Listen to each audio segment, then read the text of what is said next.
One of the biggest, and I mean most expensive mistakes you can make on a production is getting confused about who's responsible for what. It's especially true in the locations department, because when those roles get fuzzy, oh man, crucial details get dropped. And those little details, they have a nasty habit of turning into massive delays, complete shutdowns, and relationships that are just burned. All right, let's get into it. You know that feeling, right? The camera's rolling, the shot is absolutely perfect, and then you hear it. A voice. Just off camera, getting louder, getting angrier. That is a sound that can literally make a producer's blood run cold. And then boom, chaos hits the walkie-talkies. We lost the lobby. All of a sudden, that space you thought was totally locked down, totally secure, is gone. The crew's just standing there, the clock is ticking, and you are just burning through cash by the second. That's when the call you never want comes from the top. The producer, staring at the budget, just hemorrhaging money, asks the one question that tells you the whole system has failed. Who approved this? And this right here, this sums up the whole problem. See, it's not just one person messing up. It's a total system failure. When your team doesn't have crystal clear roles, you're not just risking a little hiccup. No, you are basically inviting a full-blown expensive shutdown.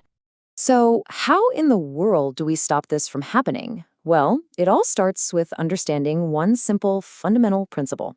I like to call it the golden rule of production responsibility. This little equation you see on the screen, this is where so many productions get it wrong. They mix up the act of doing a task with being ultimately responsible for it. And believe me, those are two very, very different things. Okay, let's break this down. On one side, you've got the person handling it. This is your boots on the ground, the person physically doing the thing. Putting out the cones, talking to the angry neighbor. But on the other side, you've got who's responsible for it. And this is all about consequence. Who takes the financial hit, who's legally exposed, who has to answer for the schedule delay. Basically, who gets burned if it all goes sideways. Keeping these two ideas completely separate, that's the absolute key to running a tight ship. All right, with that rule fresh in our minds, let's look at the team itself. We're going to break down the entire locations department from the very top all the way down and figure out who really owns what. So way up at the top of the pyramid, you have the producer. The buck stops here. We're not talking about day-to-day stuff. We're talking about final ownership of the big three: budget, legal, and insurance. They're the ones who sign the checks and the agreements, so if the whole thing gets shut down, it doesn't matter if they never even set foot on the location, the producer owns that consequence, period. Okay, next up is the line producer, or the UPM, the unit production manager. Think of them as the ultimate reality check. They're the bridge that connects the location manager's grand plans to the rest of the production. Their job is to ask the tough questions. Is this plan actually doable? Do we have the money for it? Does it even fit in the schedule? They are the ones greasing the wheels of the entire production machine.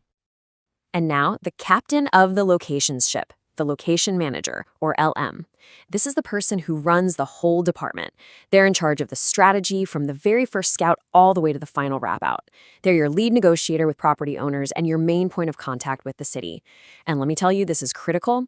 If you have a weak location manager, you don't actually have location control. What you have is location luck, and you do not want to rely on luck. So if the LM is the captain, the engine driving that ship is the assistant location manager, the ALM. This person is a logistical beast. They're wrestling with that mountain of paperwork, dealing with city agencies, and making sure all the neighbors know what's going on. On shoot days, they're usually the ones out in the field, making sure every single detail of the plan is being executed flawlessly. Of course, before any of that can happen, you need a location scout. And their job is so much more than just taking pretty pictures. A great scout is basically an intelligence officer. They're giving you the crucial intel on the ground. What's the sound situation? Is there enough power for the whole crew? Are the neighbors going to be a problem? They're making that first absolutely vital call on whether a place looks good on camera and is actually filmable in the real world. And who's keeping all of this organized? That would be the locations coordinator, the brain of the office operation. This person is the guardian of the paper trail. We're talking permits, insurance certificates, payments, contracts, you name it. They're the central hub, the air traffic controller, making sure information flowing between the office and the team in the field never, ever gets lost. Now, out in the wild, you've got the location assistant. I call them the face of production, and here's why. This is the person that most neighbors and property owners are actually going to meet and talk to. They're the first to show up and the last to leave. They're handling lockups, posting signs, and most importantly, building trust. A production's entire reputation in a neighborhood can be made or broken by how professional the location assistant is. It's a huge deal. And finally, providing that all-important ground support, we have the unit PA. They're helping with everything: posting signs, setting up tents for the crew, managing trash, keeping the place clean. And please don't underestimate this role.